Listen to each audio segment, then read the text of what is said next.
She was 7 months pregnant, standing on a private tarmac, watching her husband throw her luggage off his $50 million jet. Why?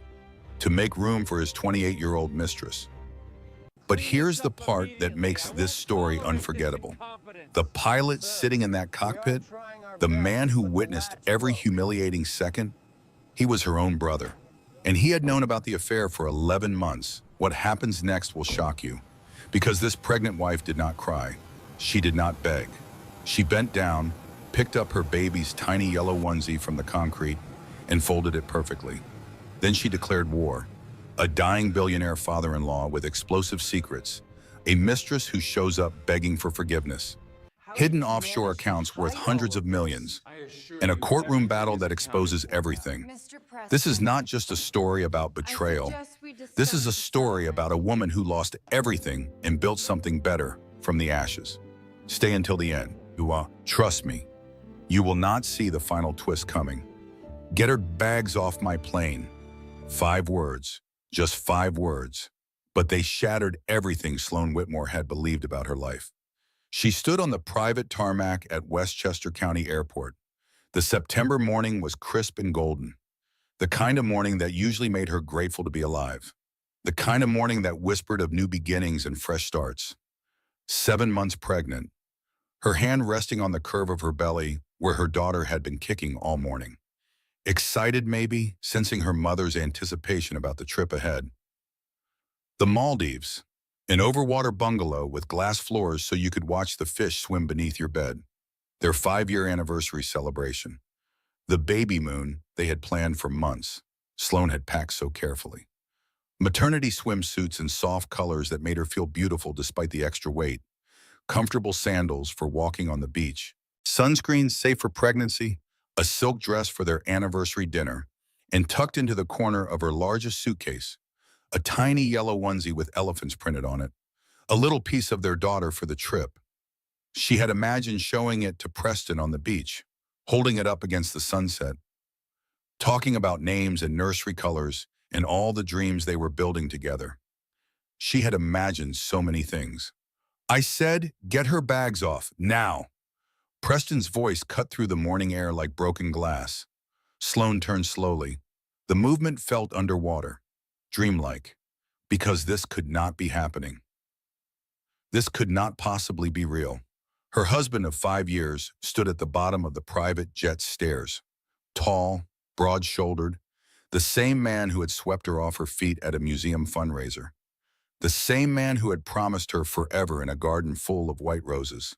The same man who had cried when they saw their daughter's heartbeat for the first time on the ultrasound screen.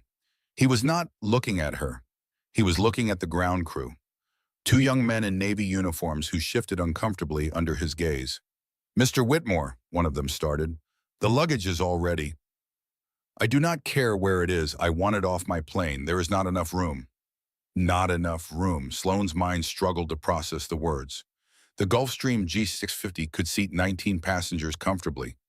There was more than enough room for 2 people and their luggage. More than enough room for a husband and his pregnant wife, unless there was someone else. The black SUV pulled up behind her. Sloan heard the door open before she saw it, heard heels clicking on concrete, smelled perfume, something expensive and floral and young, something that did not belong here. Something that did not belong in this moment that was supposed to be theirs. Chelsea Vandermeer stepped onto the tarmac. 28 years old, blonde hair that caught the morning light like spun gold. A body that had never carried a child, never stretched to accommodate new life, never felt the ache of growing another human being inside you. She wore white linen pants and a crop top that showed her flat, tan stomach. Her smile was easy, confident, the smile of a woman who knew she had already won.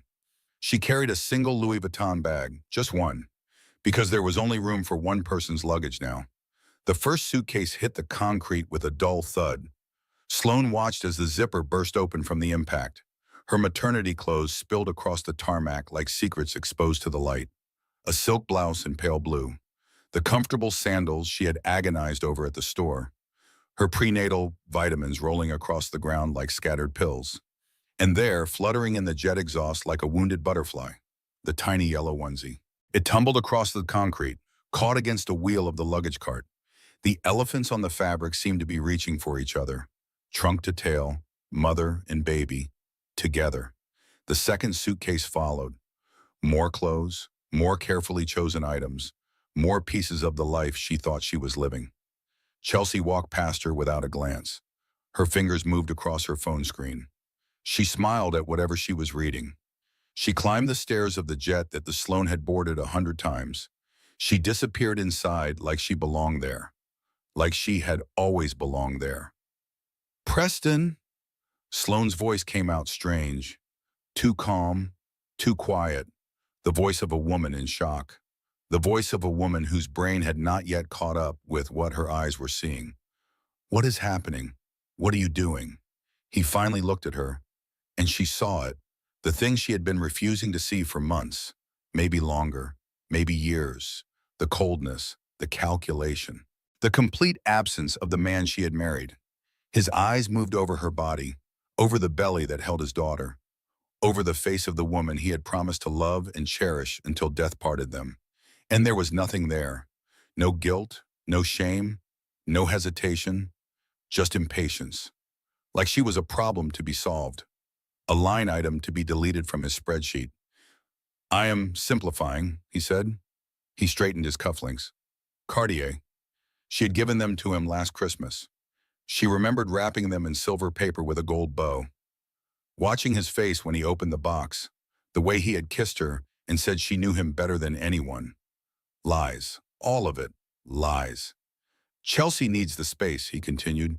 His voice was casual, businesslike, the same tone he used when discussing quarterly earnings with his board of directors. You can take commercial. I will have my assistant book you something. Commercial? Like she was a stranger, like she was nobody. Preston. She tried again, her voice cracking now, the shock wearing off, the reality starting to sink in. I am your wife. I am carrying your child. We planned this trip for months. This is our anniversary. Plans change, he shrugged, actually shrugged, like their marriage was just another meeting to be rescheduled. I will have someone bring the rest of your things from the house. My attorney will be in touch about the details. The details, like their 5 years together could be reduced to paperwork, like their daughter was just another asset to be divided. You cannot do this. Sloane's hands were shaking now. Her whole body was shaking. You cannot just... I can do whatever I want, Sloane. His voice hardened, the mask slipping, the real Preston emerging from behind the charm and the money and the perfect life he had constructed. That is what money does. It gives you options, and I am choosing a different option now. He started up the stairs, paused halfway. Look back at her one more time. Do not make this difficult. It will only hurt you in the end. And then he was gone. The door of the jet closed behind him with a soft click. Such a quiet sound for the ending of a marriage. Such a small noise for the destruction of everything she had believed. Sloane stood on the tarmac, her clothes scattered around her like debris from an explosion. Her heart pounding so hard she could feel it in her throat. Her daughter kicking frantically inside her, sensing her mother's distress. The jet engines began to whine. The exhaust heat washed over her face, hot and dry and smelling of burning fuel. She watched the yellow onesie flutter in the wind, watched it tumble across the concrete toward her feet, the tiny elephants reaching, always reaching, and then she did what she always did when her world was ending. She bent down, her pregnant belly made it awkward, her back protested, her knees ached as she lowered herself toward the ground. But she picked up that tiny yellow onesie, she shook off the dust, and she folded it, perfectly, precisely. Creases, sharp and even, the way her mother had taught her to fold things when she was 7 years old, the way she had folded her father's flag after his funeral, the way she folded laundry when she could not sleep, the way she folded napkins at dinner parties when she was nervous. Her hands knew what to do when her mind could not. Fold, crease, smooth, fold again. The world was ending, her marriage was over, her husband was flown away with another woman, and Sloane Whitmore was folding baby clothes on a tarmac like it was the only thing that mattered. Because in that moment, it was. In that moment, the folding was the only thing keeping her upright, the only thing keeping her breathing, the only thing standing between her and complete collapse. The cockpit door of the jet opened. Griffin stepped out in his pilot's uniform, navy blue with gold stripes on the shoulders. Her brother, her protector since they were children running through sprinklers in their mother's backyard in Stamford. He had taught her to ride a bike, had threatened every boy who looked at her wrong in high school, had walked her down the aisle when their father was too sick to stand, had cried at her wedding, had been the first person she called when she found out she was pregnant. He saw the luggage first, the clothes scattered like casualties across the concrete, the burst suitcases lying on their sides, the prenatal vitamins rolling toward the edge of the tarmac. Then he saw Chelsea through the cabin window, settling into one of the leather seats, already pouring herself champagne. Then he saw Sloane standing alone, 7 months pregnant, holding a yellow onesie in her shaking hands, her world collapsing around her in slow motion. His face cycled through emotions she could read like a book. Confusion first, then recognition, then horror as the pieces clicked into place. And then something else, something that made her stomach drop, something that made the ground shift beneath her feet. Guilt, deep and drowning, the kind of guilt that comes from knowing, from keeping secrets, from standing by while someone you love walks toward disaster. "Get back in the cockpit," Preston's voice came through the intercom. Muffled but unmistakable. "We leave in 10 minutes. Griffin did not move. His jaw tightened, his hands curled into fists at his sides. "Sloane," his voice cracked on her name. Two syllables that held a lifetime of love and a confession she was not ready to hear. "I should have told you. God, Sloane, I should have told you months ago." Months. He had known for months. The word echoed in her head, bounced off the walls of her skull. Months. Her brother had known for months that her husband was having an affair, and he had said nothing, done nothing. Let her plan this trip. Let her decorate the nursery. Let her believe in a future that was never going to exist. "Griffin," she could barely get his name out. "What do you mean? What are you talking about?" "I wanted to tell you. Every day I wanted to tell you. But he threatened me. My career, my family. He said he would destroy everything if I said get in the cockpit." Preston's voice was sharp now, angry. "We have a schedule to keep." Griffin looked at the jet, at the closed door, at the life he had built flying planes for men like Preston Whitmore. Then he looked at his sister, at the scattered clothes, at the yellow onesie clutched in her hands. "No," he said it quietly at first, then louder. "No, I am not flying that plane. Not today, not ever again." He walked toward her, his footsteps heavy on the concrete, his pilot's wings catching the morning light. Behind him, she heard Preston's voice through the jet's door, muffled and furious, threatening lawsuits, threatening to end Griffin's career, threatening everything he could think of. Griffin did not look back. "Come on," he said softly. He put his arm around her shoulders, careful of her belly, gentle with her broken heart. "Let me take you home." The jet engines roared louder. The plane began to taxi toward the runway. Through the window, Sloane thought she saw Chelsea taking a selfie, champagne glass raised, smile bright. She tucked the yellow onesie into her purse. She stepped over her scattered clothes without looking down. She walked to Griffin's pickup truck without looking back. She did not cry. Not yet. The tears would come later. In the middle of the night, in the shower where no one could hear, in the quiet moments when the shock wore off and the grief rushed in. For now, there was only the folding, the careful, precise folding of things that were broken, the muscle memory of survival, the small acts of control when everything else was chaos. The jet lifted into the sky. Sloane watched it go through the truck's window, watched it become smaller and smaller, a silver speck against the endless blue. Her daughter kicked against her palm. Once, twice, 3 times. "I know, baby girl." Sloane pressed her hand against the movement, against the life that was still growing inside her despite everything. "I know, everything is different now, but we are going to be okay, I promise you. Somehow we are going to be okay." She did not know if that was true. She did not know if anything would ever be okay again. But she said it anyway.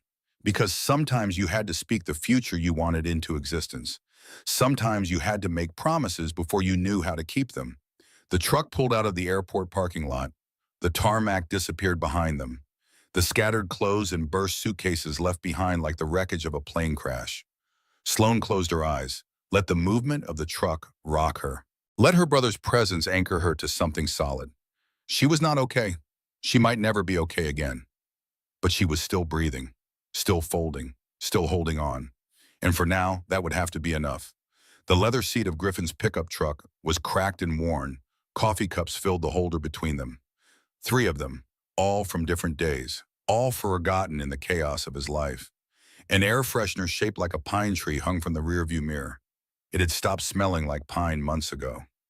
Now it just swung with the movement of the truck, back and forth, a silent metronome counting the miles, a world away from private jets. They drove in silence for 7 miles. Sloane counted the mile markers, counted the white lines on the road, counted the telephone poles as they passed, counted anything that kept her mind from processing what had just happened. Griffin's hands gripped the steering wheel so tight his knuckles had gone white. His jaw was clenched, his eyes fixed on the road ahead. He looked like a man heading to his own execution. The silence stretched, heavy and thick, full of all the things that needed to be said but could not find their way out. "How long?" Sloane finally spoke. She did not look at him. She looked at the dashboard, at the small crack that ran along the bottom edge, at the dust collected in the vents.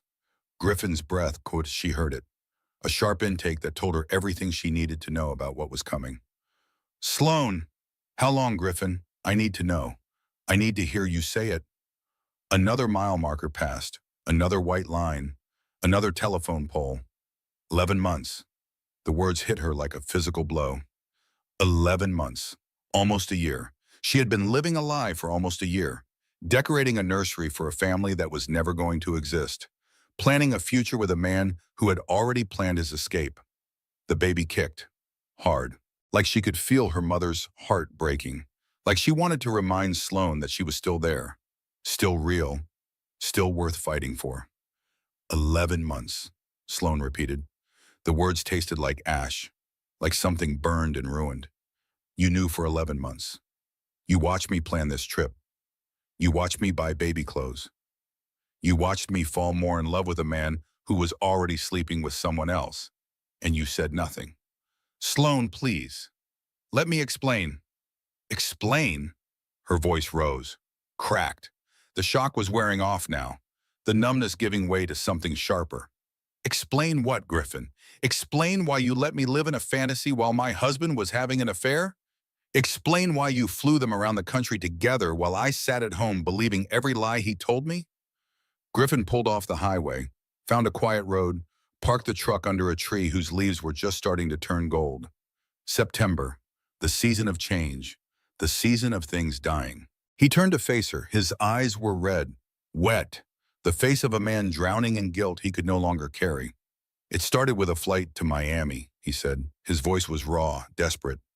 11 months ago, I was flying Preston to what he said was a business meeting. Just him, like always. Sloane remembered that trip. November. She had been newly pregnant, just 8 weeks, still keeping it secret from everyone except Preston. He had kissed her goodbye that morning, told her to rest, told her he would be back by dinner. We stopped at a private hangar to refuel, and she got on, Chelsea. Griffin's hands were shaking. Preston introduced her as a consultant, said she was working on a project with him, said it was all very professional.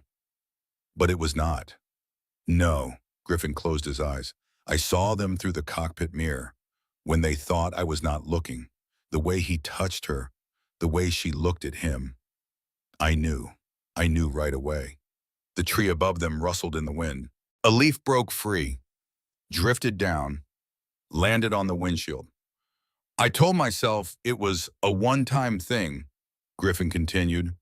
"I told myself it was none of my business. I told myself that rich people had different rules, different arrangements, that maybe you knew. Maybe you had accepted it. You knew I would never accept that. I knew." His voice broke. "Deep down, I knew, but I convinced myself otherwise because the truth was too hard to face." 3 more flights after Miami. Los Angeles in December, Chicago in January, New York in February, Different hotels, different cities, same woman. Then Preston called me into his office, sat me down, looked me straight in the eyes. Griffin's hands tightened on the steering wheel even though the truck was not moving. He told me if I said anything, he would destroy me. How? He said he would tell the FAA I had been drinking on the job, that he would file false reports, that he had friends in the aviation industry who would make sure I never flew again. Griffin's voice was hollow, defeated. He said he knew people, important people, people who could make my career disappear overnight. Sloan thought about her brother's life, the two boys who depended on him, 7 and 5, running around like they did not have a care in the world. The mortgage on the house he and Maureen had finally saved enough to buy. The career he had worked for since he was 18 years old. I have 2 kids, Sloan. I have a mortgage. Maureen does not know about any of this. The stress of losing everything would... He trailed off, could not finish. That is not an excuse.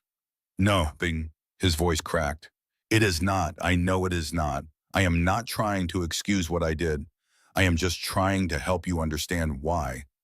Why you let me live a lie for 11 months. Why I was too much of a coward to tell you the truth. Another leaf fell, another gust of wind. The world kept moving even though everything had stopped. I convinced myself you already knew, Griffin said. I convinced myself you had made your peace with it, that you had some kind of arrangement, that maybe the money was worth it, that maybe the lifestyle was enough. You thought I would sell my dignity for a lifestyle? No, yes, I do not know. Griffin pressed his palms against his eyes. I did not know what to think. Every time I saw you, you seemed so happy. You were talking about the baby, about the nursery, about your plans for the future. And I thought maybe I was wrong. Maybe what I saw was not what I thought. It was exactly what you thought. Yes, it was exactly what I thought. So, the silence returned, heavier this time, full of broken trust and shattered faith. Sloan looked out the window, at the changing leaves, at the road they had traveled, at the distance between where they were and where they needed to be.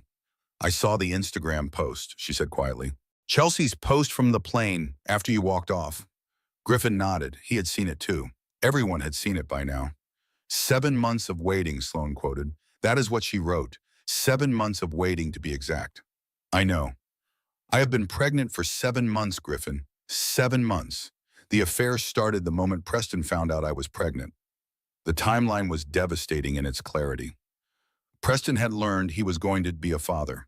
And instead of celebrating, instead of preparing, instead of falling more in love with his wife and their growing family, he had found someone else, someone younger, someone without stretch marks and morning sickness and swollen ankles, someone who would never demand that he be better than he was. He did not want the baby, Sloan said.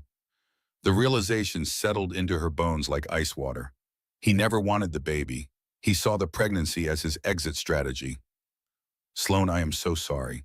All those months of pretending to be excited, reading the parenting books, coming to the ultrasounds, putting his hand on my belly when the baby kicked. Her voice was rising again, shaking with fury she could barely contain. He was already planning to leave. He was already building his escape route, and I was too blind to see it. You were not blind. You were trusting. There is a difference. Is there?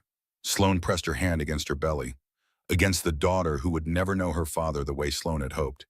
I ignored every sign, every late night, every distracted look, every time he pulled away from me in bed. I told myself it was work stress. I told myself the pregnancy was making me paranoid. I told myself our marriage was fine because I could not bear to believe otherwise. Griffin reached for her hand. She let him take it, let his warmth anchor her to something solid. You were not blind, he said again, more firmly this time. You were in love. You were hopeful. You were building a family with a man you trusted. There is nothing wrong with that. There is something wrong with me still loving him, even now, even after what he did. The admission tore out of her like a confession. How can I still love someone who threw my clothes on a tarmac? How can I still miss someone who chose another woman over his own child? Because love does not have an off switch. Because you cannot just stop feeling things because someone hurts you. Griffin squeezed her hand. That is not weakness, Sloane. That is being human. The tears came then. Finally, the dam breaking, the flood rushing through. Sloane cried for her marriage, for the future she had lost, for the father her daughter would never have, for the trust her brother had broken, for all the lies she had believed because believing them was easier than facing the truth. Griffin held her, let her cry against his shoulder, let his own tears fall into her hair. I am done being a coward, he said when her sobs had quieted. Whatever you need, Sloane, whatever you decide to do, I am with you. No matter what Preston threatens, no matter what it costs me. He could still ruin your career. Let him try. Griffin's voice hardened. Let him file his false reports and call his important friends. I walked off that plane today. I walked off and I am never going back. Some things are more important than flying. Sloane pulled back, wiped her eyes, looked at her brother's face, at the guilt still written there, at the determination that was slowly replacing it. I believe you, she said. Griffin exhaled, a shaky, broken sound. Relief and regret tangled together. We are going to figure this out, Sloane continued. But right now, I need you to drive. I need you to take me to Mom's house. And I need you to give me some time to think. Griffin nodded. He started the truck, pulled back onto the road. The mile markers resumed their steady count. Sloane rested her head against the window, her hand pressed against her belly, against her daughter, against the only thing in her life that still made sense. I am not crazy, she said quietly, more to herself than to Griffin. All those late nights, the way he looked at his phone, the way he stopped saying I love you before bed. I knew. I knew something was wrong. I just did not want to know. The baby kicked one more time, gentle this time, like an answer, like a promise that someone, at least, was on her side. Your room is always ready. That was what her mother had said when Sloane texted her from the tarmac. I will make the casserole. 3 sentences, simple and certain, the way Rosemary Ashford had always been. Some things did not change. Some things stayed exactly where you left them. And right now, Sloane needed something that had not changed. Something solid. Something real. She needed to go home. The smell hit her the moment she walked through the door. Chicken casserole, cream of mushroom soup, shredded chicken, crispy onion topping. Her mother's recipe, passed down from her grandmother, passed down from her great-grandmother. 4 generations of Ashford women finding comfort in a casserole dish. 4 generations of broken hearts mended by comfort food and unconditional love. Rosemary Ashford's house in Stamford had 3 bedrooms, 1.5 bathrooms, stairs that creaked in exactly the same places they had creaked when Sloane was 7 years old. The wallpaper in the hallway was the same, yellow flowers on a cream background, faded now, peeling slightly at the corners, but still there, still familiar. Family photos lined the walls. Griffin's high school graduation, Sloane's college diploma ceremony, their parents' wedding day, their father in his Navy uniform. Home, real home, the kind that did not cost $12 million and come with a prenuptial agreement. You are home. Rosemary appeared from the kitchen, wiping her hands on an apron that said, World's Best Grandma. Griffin's boys had given it to her last Christmas. She crossed the room and wrapped her daughter in a hug, careful of the belly, gentle with the broken heart she could see written all over Sloane's face. Sit down, eat something. You look like you have not slept in days. I have not slept in days, Mama.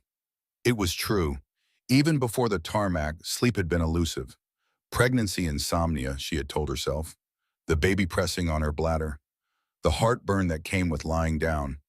But really, it was the dreams, the nightmares that she refused to acknowledge, the feeling that something was wrong even when she could not name what it was. Her body had known, even when her mind refused to see. Then you will eat, and then you will sleep. Rosemary guided her toward the kitchen. Everything else can wait. Griffin was already there. He must have called ahead while Sloane was crying in his truck. His wife Maureen sat at the kitchen table with their boys, 7 and 5. Tommy and Jack, 2 bundles of energy that never stopped moving. They were quiet now, though. sensing the heaviness in the air, the grown-up sadness that children always felt even when they could not understand. Aunt Sloan! Tommy jumped up from his chair, ran to hug her legs. Are you going to stay with Grandma? Well, is the baby coming soon? Can I hold her? Tommy. Maureen's voice was gentle, warning. Give Aunt Sloan some space. It is okay. Sloan ran her hand over Tommy's hair, soft and brown like Griffin's. I might stay for a little while, and the baby is not coming for 2 more months. But when she gets here, you can definitely hold her. Promise? Promise, Risht. 15 minutes later, the boys were in the backyard, running around like nothing was wrong, chasing each other with sticks, laughing at things only they found funny. Children were resilient like that. They found joy in the smallest things. A ball, a stick, a patch of sunshine on the grass.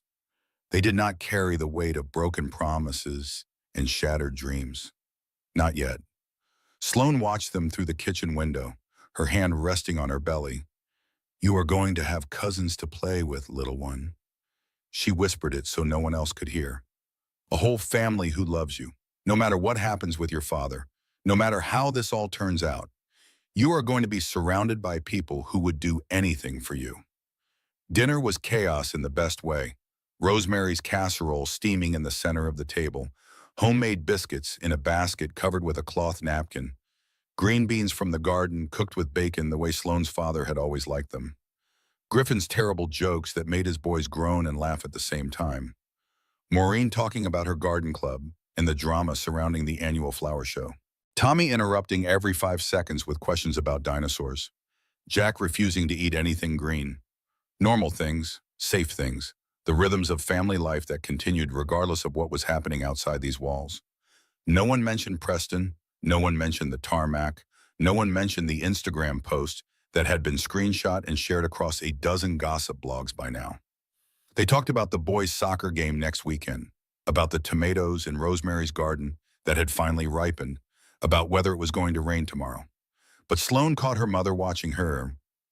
That nurse's assessment, 32 years of checking vitals and monitoring patients. Rosemary could read a person's health in the shadows under their eyes, in the way they held their shoulders, in the tremor in their hands when they lifted a glass of water. After dinner, Sloan helped clear the table. Muscle memory. The same choreography they had performed 1,000 times in this kitchen. Plates to the sink, leftovers in containers. Dishwasher loaded, glasses on top. The boys were put to bed in the guest room, tucked under quilts that Rosemary's mother had made 50 years ago. Stories read from the same books that Sloan and Griffin had loved as children. Maureen took Griffin home. She had work in the morning. The boys had school. Life went on even when it felt like it should not. Sloan found herself on the back porch, the swing where she had done her homework as a teenager, the same chipped paint on the railing, the same view of the neighbor's fence, now covered in ivy that had not been there when she was young. The September night was cool. Crickets sang in the darkness. Fireflies blinked at the edge of the yard. The same fireflies, or their descendants, that she had caught in jars as a child. The same magic that had made her believe anything was possible.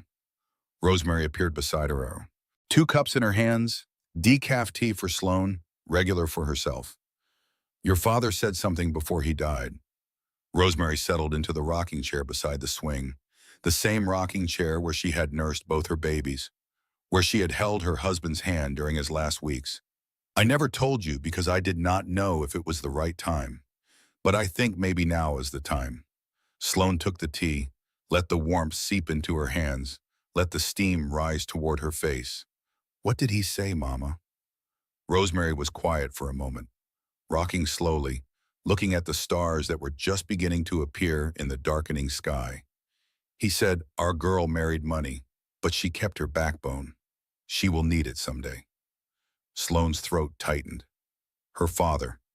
Gone 3 years now, lung cancer that took him too fast. She had held his hand at the end, had promised him she would be happy, had promised him she would build a good life. She had tried. God, how she had tried. He was proud of you, Sloan. Rosemary's voice was soft, steady. He always knew you were stronger than you thought, stronger than anyone gave you credit for. I do not feel strong, Mama. The tears were threatening again. I feel like I am falling apart. I feel like everything I believed was a lie. I feel like I wasted 5 years of my life on a man who never really loved me. You did not waste anything. Rosemary stopped rocking, turned to look at her daughter. You gave love. You built a home. You created a life inside you. Those are not small things. Those are not wasted things. But he threw it all away, like it meant nothing. That is his loss, his failure, his broken place that cannot be fixed. Rosemary reached out, took Sloane's hand. Do not let his brokenness break you. The tea was too hot. Sloane blew on it anyway, took a sip that burned her tongue. I found something at the house, she said, before I left to pack for the trip.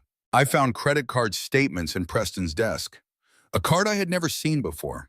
Charges for hotels and jewelry and things I never received. You knew before today? I suspected. Sloane set down her cup. I told myself I was being paranoid. I told myself there had to be an explanation. I told myself my husband would never. She could not finish. But he would, and he did. Yes. Rosemary was quiet for a long moment. The swing creaked. The crickets sang. The night deepened around them. What are you going to do now? Sloane thought about the prenuptial agreement she had signed 5 years ago. The document Preston had insisted upon. The pages of legal language that had made her feel small and untrusted. I read the prenup again last night, she said. Really read it. And there is something Preston did not count on. What is that? An infidelity clause. Sloane felt something shift in her chest, the first spark of something other than grief. Section 14, paragraph 3. In the event of infidelity by either party, proven by photographic or testimonial evidence, the entire agreement becomes null and void. Rosemary's eyes widened. That Instagram post. That Instagram post. In Griffin's testimony, 11 months of flights, 11 months of watching Preston with another woman. So the prenup that was supposed to protect him might be the thing that gives me everything. Sloane rested her hand on her belly. Her daughter kicked in response, strong and sure. I need to find a lawyer, a good one, someone who is not afraid of Preston's money or his connections. I know someone. Rosemary stood up, gathered the teacups. Your father's friend from the military, Dominic Harrington. He does divorce law now, has a reputation for being absolutely ruthless in the courtroom. Daddy's friend? They served together in the Navy, 20 years, closer than brothers by the end. Rosemary paused at the door. Dominic was at the funeral, tall man, gray hair, said if you ever needed anything, you should call. I think he meant it. Sloane remembered him vaguely, a handshake at the cemetery, words of condolence that had blurred together with everyone else's, a card with a phone number that she had tucked away and forgotten. I will call him tomorrow. Call him tonight. Rosemary's voice was firm, the steel that had held their family together through every crisis. Men like Preston do not wait. They move fast and they move dirty. You need to move faster. Mama, Rosemary paused, turned back. When did you get so tough? Her mother smiled, just a little, a smile that held decades of struggle and survival. I raised 2 children while working night shifts at the hospital. I buried a husband before he turned 60. I have watched you marry a man I never trusted and bite my tongue for 5 years because you loved him. She opened the door. I have been tough longer than you have been alive, baby girl. And now it is your turn to find the same toughness in yourself because your daughter needs a mother who fights. The door swung shut behind her. Sloane sat alone on the porch. The stars were coming out in earnest now. The same stars she had wished on as a child. The same stars that had watched her grow up and fall in love and have her heart broken. She pulled out her phone, found Dominic Harrington's number in the contacts her mother had given her. Her finger hovered over the call button, hesitating, afraid. Then she thought about the tarmac, about the yellow onesie tumbling across the concrete, about the look in Preston's eyes when he told her to take commercial. She pressed call. He answered on the second ring. Sloane Ashford Whitmore. His voice was deep, calm, the voice of a man who had seen everything and was surprised by nothing. I was wondering when I would hear from you. Mr. Harrington, I need your help. I know you do. A pause. The rustle of papers. Can you come to my office tomorrow morning, 9 sharp, and bring everything you have, every document, every photograph, every text message? I will be there. Good. And Sloan? Yes? Try to get some sleep tonight. We have a long fight ahead of us. You are going to need your strength. He hung up. Sloan stayed on the porch for a long time, watching the stars, feeling her daughter move inside her, letting the night wrap around her like a blanket. Tomorrow the fight would begin, but tonight she would sleep in her childhood bed. She would dream of elephants marching, of mother leading baby, of yellow onesies folded perfectly despite the chaos. And in the morning she would find her backbone, just like her father always knew she would. Dominic Harrington's office occupied the entire top floor of a brick building in downtown Hartford. The elevator was old and slow, the kind with a brass accordion gate that had to be pulled shut by hand. But the office itself was impressive. Wood-paneled walls lined with legal volumes, a desk the size of a small country, windows that looked out over the city skyline, the smell of old books and expensive leather. This was a room where powerful men had their lives dismantled, where fortunes changed hands, where marriages ended and new chapters began. Dominic stood when Sloan entered, tall, gray-haired, the kind of man who had seen everything and was surprised by nothing. His handshake was firm, but gentle. His eyes assessed her in a single glance. Sloan. He guided her to a leather chair across from his desk. Your father talked about you constantly, said you were the smart one, the one who would go places. I went to a mansion in Greenwich. Does that count? It counts as a starting point. Dominic settled into his own chair. Now tell me everything, from the beginning, from the... So she did. She told him about meeting Preston at the museum where she had worked as a curator, about the whirlwind courtship, the proposal after only 6 months, the prenuptial agreement his lawyers had insisted upon.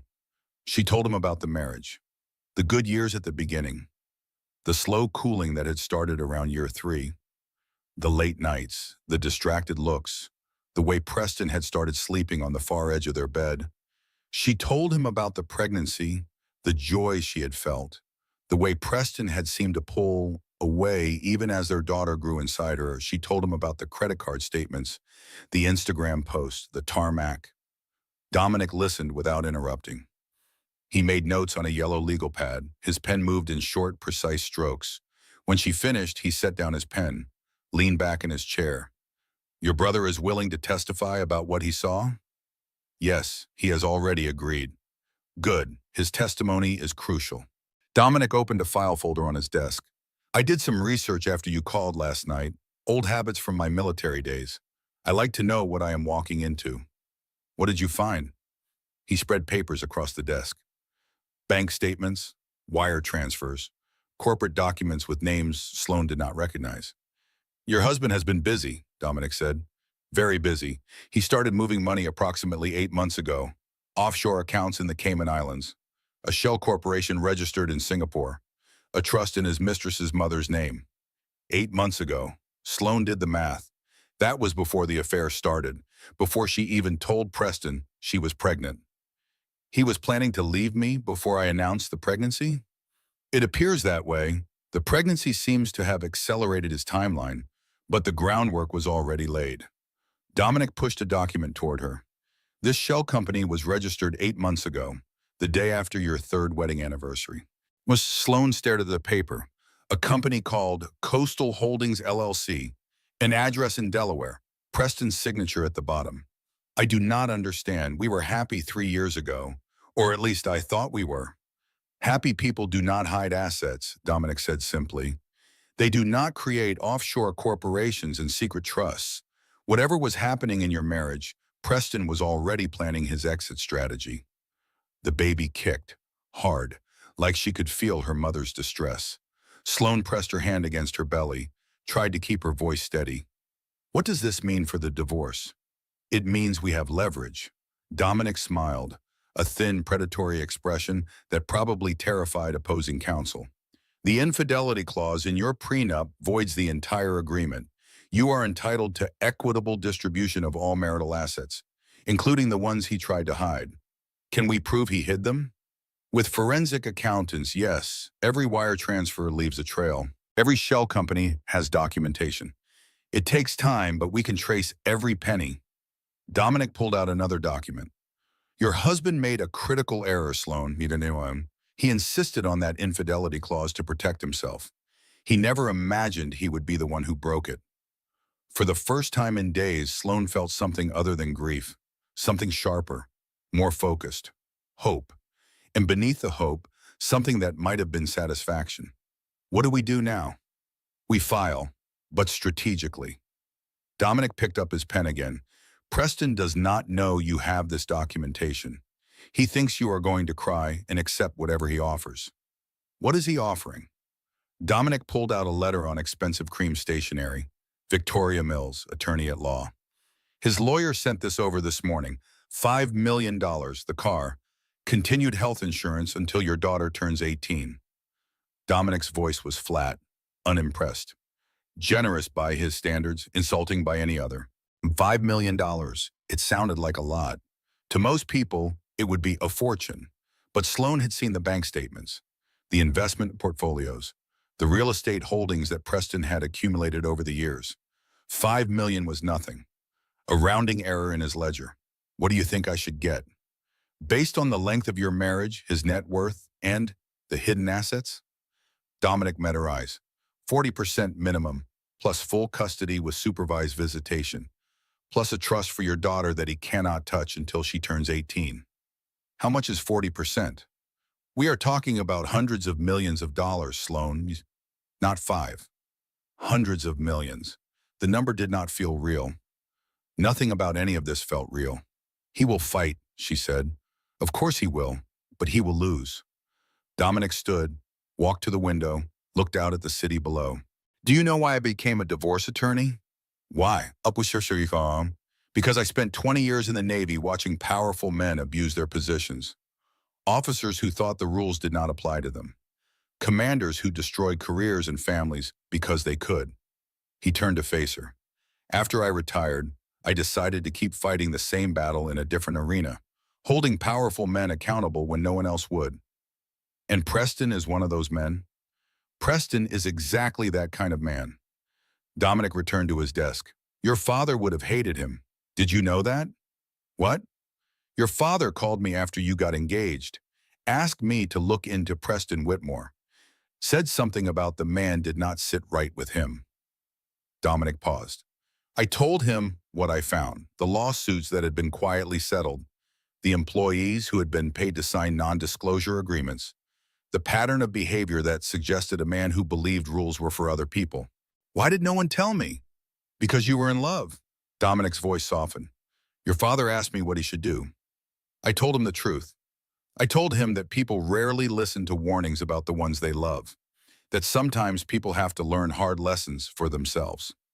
Sloan thought about her father, about the way he had walked her down the aisle with a smile that did not quite reach his eyes, about the way he had held her hand at the reception and said, I just want you to be happy, sweetheart. Promise me you will be happy. She had promised, and she had tried.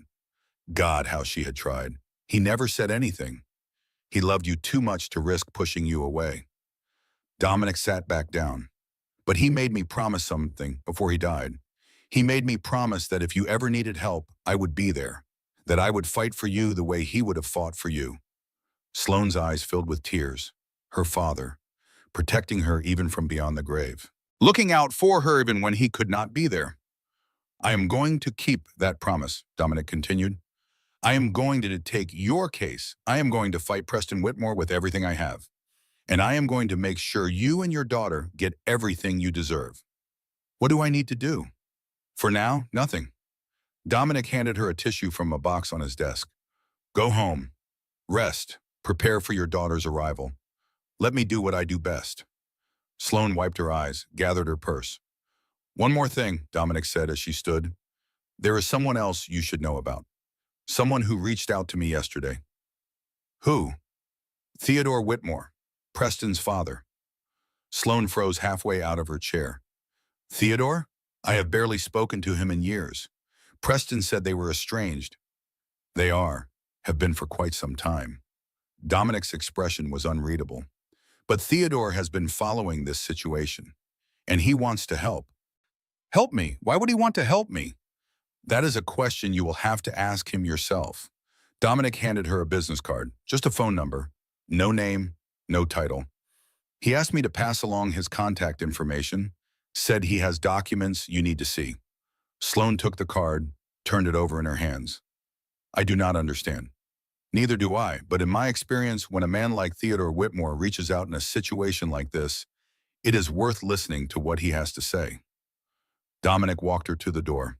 Think about it, and call me if you need anything, day or night. Sloane walked out of the office in a daze, down the slow elevator with its brass accordion gate, through the lobby with its marble floors, into the parking garage where Griffin was waiting with his truck. How did it go? Good, I think. Sloane climbed into the passenger seat. Dominic says we have a strong case. The prenup is void because of the infidelity clause. That is great news. But there is something else. Sloane pulled out the business card, the phone number in blue ink. Preston's father wants to talk to me. Dominic says he has information I need to see. Griffin's eyebrows rose. Theodore? I thought he and Preston had not spoken in years. They have not. Sloane tucked the card into her purse. But apparently Theodore has been paying attention, and he wants to help. Do you trust him? Sloane thought about Theodore Whitmore, the few times she had met him at family functions, the quiet dignity in his voice, the disappointment in his eyes when he looked at his son. I do not know, she admitted, but I think I need to find out. She pulled out her phone, dialed the number. Theodore answered on the first ring. Sloane? His voice was quiet, dignified, nothing like his son's bluster. Thank you for calling. We need to talk. The stress caught up with her at 3 a.m. Sloane woke to pain, sharp and sudden, radiating from her lower back through her belly like a vice being tightened. Her sheets were damp with sweat. Her heart was racing so fast she could feel it pounding in her ears. Mama. The word came out as a gasp, strangled by the pain. Mama. Rosemary was there in seconds. 32 years of nursing had trained her body to wake at the smallest sound. She did not need to turn on the light to know something was wrong. The fear in her daughter's voice was enough. Deep breaths, baby girl.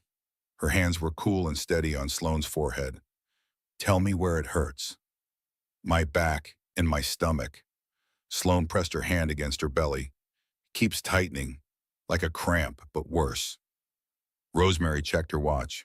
An old habit, counting the seconds between contractions even before she knew for sure that was what they were. How long have you been feeling this? I do not know. I just woke up. Another contraction. Sloane gasped, grabbed her mother's hand, squeezed until her knuckles went white. Rosemary counted silently. 1 minute, 2 minutes, 3 minutes. When the pain released, her jaw was tight. Every 3 to 4 minutes, that is too close. We are going to the hospital.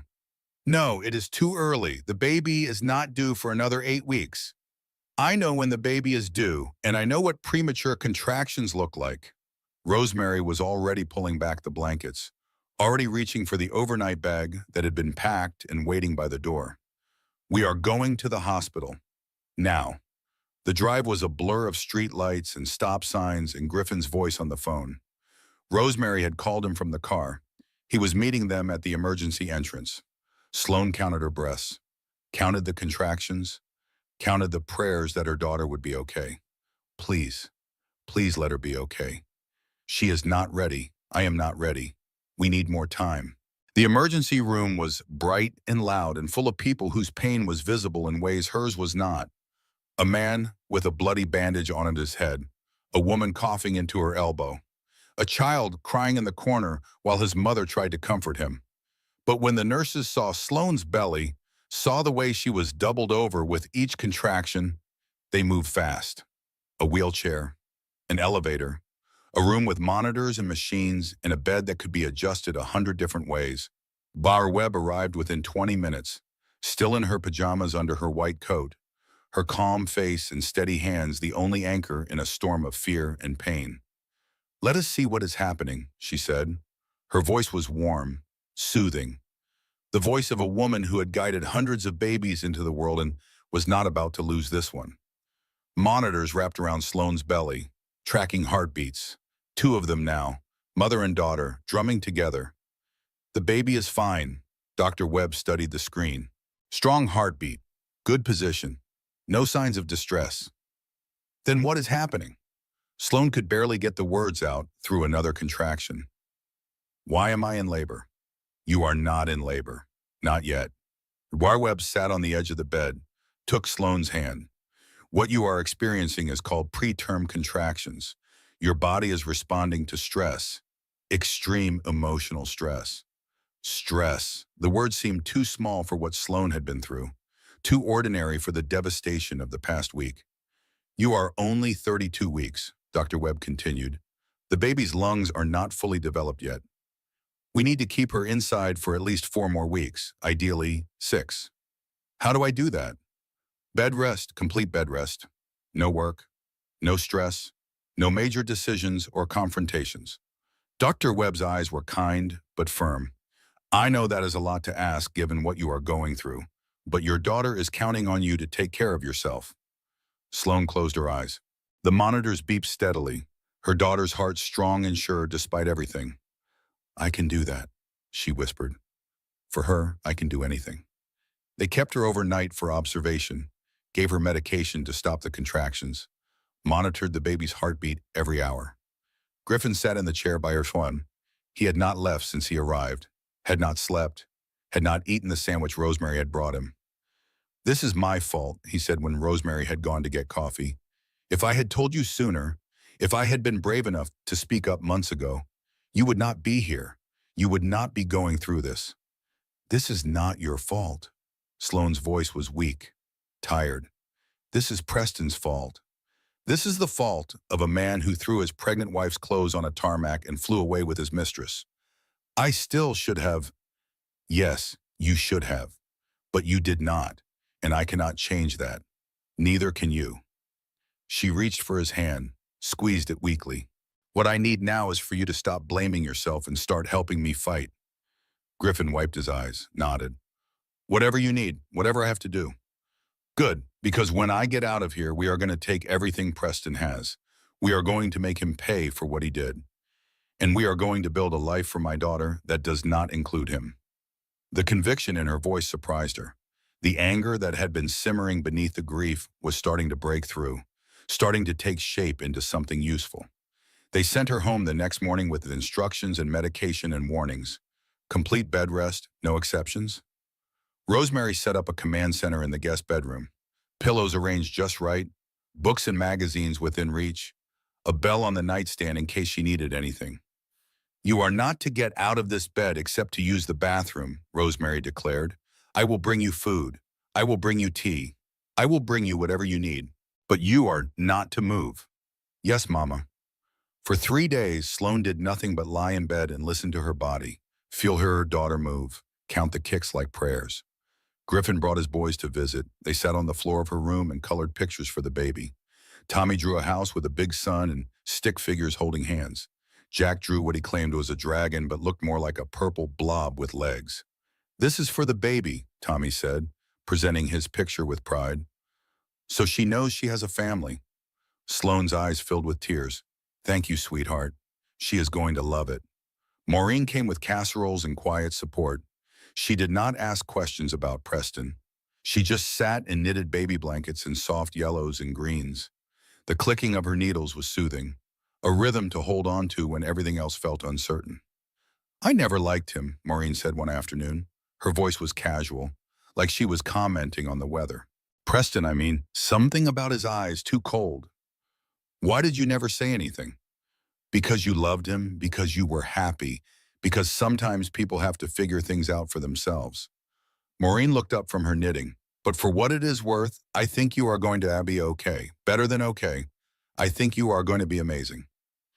And in the quiet moments when everyone was asleep and the house was dark and the only sound was the ticking of the clock on the wall, Sloane let herself feel. The grief came first. Waves of it. For the marriage she thought she had. For the future she thought she was building. For the father, her daughter would never really know. Then came the anger. Slower, deeper, like lava beneath the earth, building pressure until it had to find release. She had given Preston everything. Her trust, her love, her body, her future, and he had thrown it all away on a tarmac in front of her brother while she was carrying his child. The hardest part is not his betrayal, she whispered into the darkness. Only her daughter could hear. Only her daughter would understand. The hardest part is admitting I saw the signs and painted over them. Every red flag I turned into a rose. I was my own accomplice. The baby kicked. Once. Twice. But not anymore. Sloane pressed her hand against the movement, against the life that was still growing, despite everything. I am done making excuses. I am done pretending. When we get through this, when you are here safe in my arms, I am going to show you what it looks like to fight for yourself. Her phone buzzed on the nightstand, a text from a number she did not recognize. I heard you were in the hospital. I hope you and the baby are well. Please take care of yourself. The information I have can wait until you are stronger. Theodore Alwapa. She stared at the message for a long time. Then she typed back, "Thank you, I will call you when I am ready." His reply came instantly. "I will be waiting. Take all the time you need." Sloane set down the phone, closed her eyes, let sleep pull her under. Tomorrow she would rest, and the day after that, and the day after that. But eventually she would be strong enough to fight. And when that day came, Preston Whitmore would finally understand what he had thrown away. 2 weeks of bed rest. 14 days of lying still while her body healed and her daughter grew. 14 days of thinking. Sloane had never had this much time to think before. Her life with Preston had been a constant whirlwind of events and obligations and social appearances. Charity galas, business dinners, weekend trips to houses that cost more than most people earned in a lifetime. She had mistaken busyness for happiness, had thought the motion meant they were going somewhere, had not realized until now that they had been running in place the whole time. But lying in her mother's guest room with nothing to do but listen to her own heartbeat and feel her daughter move, the truth became impossible to ignore. She had known. Not everything, not the details, but somewhere deep in her body, in that place where instinct lives and logic cannot reach, she had known that something was wrong. The late nights that Preston blamed on work, the phone calls he always took in another room, the way he had stopped reaching for her in bed, the way his eyes slid past her instead of focusing on her face. She had noticed all of it, and she had explained all of it away. Work stress, the economy, the pressures of managing a fortune, anything except the obvious truth. He was having an affair, and she had not wanted to see it. "I did this to myself," she said to her mother one afternoon. Rosemary was changing the sheets, making her stand by the window for exactly 5 minutes while she worked, the only movement Dr. Webb allowed. "You did not do anything to yourself. He did this to you." "I ignored the signs, Mama. I saw them and I chose not to see them because seeing them would have meant admitting that my marriage was failing, that I had made a mistake, that I was not as happy as I wanted to be." Rosemary smoothed the fresh sheets, fluffed the pillows, her movements precise and efficient. "Do you know how many patients I saw over the years who knew something was wrong, but did not want to know?" She helped Sloane back into bed, tucked the blankets around her legs. Women who ignored the lump in their breast, men who dismissed the chest pains, people who knew in their gut that something was wrong, but could not face the reality. What happened to them? Some of them were fine. They faced the truth eventually and dealt with it. Others, Rosemary's voice trailed off, others waited too long. Sloane rested her hand on her belly. Her daughter kicked in response. "I almost waited too long." "But you did not. You are here. You are fighting. You are going to be okay." Rosemary sat on the edge of the bed. "That is what matters now. Not what you did or did not see. Not the signs you missed. What matters is what you do next." What she did next was call Dominic. "I want to see everything," she told him. "Every document you have on Preston's finances. Every hidden account. Every shell company. I want to understand exactly what he did and why." Dominic hesitated. "That is a lot of information to process while you are supposed to be resting." "I have had 2 weeks of resting." 2 weeks of lying in bed with nothing to do but think. And I have realized something. What is that? I spent 5 years letting other people make decisions for me, letting Preston choose the house, letting his lawyers draft the prenup, letting him control the finances because I did not want to deal with the stress. Sloane's voice was steady, certain. That ends now. I want to be involved in every part of this case. I want to understand every strategy. I want to know exactly what we are fighting for. There was a long pause on the other end of the line. Good, Dominic finally said. I was hoping you would say that. I will send everything over this afternoon. The documents arrived in a large brown envelope. Griffin brought them upstairs, his expression worried. Are you sure this is a good idea? The doctor said no stress. Knowledge is not stress. Ignorance is stress. Sloane took the envelope. Sitting here wondering what is happening, what Preston is planning, what the future holds. That is stress, but understanding the situation, that is power. She spent the next 3 days reviewing the documents, learning to read the financial statements, understanding the complex web of corporations and trusts that Preston had constructed. The picture that emerged was devastating. Preston had begun hiding assets almost from the day they were married. Small amounts at first, a few $100,000 here, $1 million there, transferred to accounts she had never seen, invested in companies she had never heard of. The pace had accelerated over the years. By their third anniversary, he was moving tens of millions. By their fourth, hundreds of millions. And 8 months ago, right around the time Sloane announced her pregnancy, he had begun the final phase, transferring assets into trusts and corporations that were designed to be untouchable in a divorce. He was never going to stay, she said to Griffin one evening. He was sitting in the chair by her bed, reviewing the same documents. From the very beginning, he was planning to leave. The marriage was just, what, a holding pattern? A way to pass the time until he found something better? Some people do not know how to love, Griffin said quietly. They know how to acquire, how to possess, how to control. But love, actually caring about another person more than yourself, some people never learn. Did I ever really know him? You knew who he wanted you to see.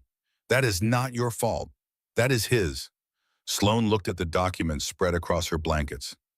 Years of deception laid out in black and white. Dominic says we can trace all of this. He says the forensic accountants can find every hidden penny. And what happens when they do? Then we take it. Sloane gathered the papers into a neat pile. Every dollar he tried to hide. Every account he thought I would never find. We take it all. That is going to make him angry. Good, Sloane smiled. It was not a kind smile. It was not a happy smile.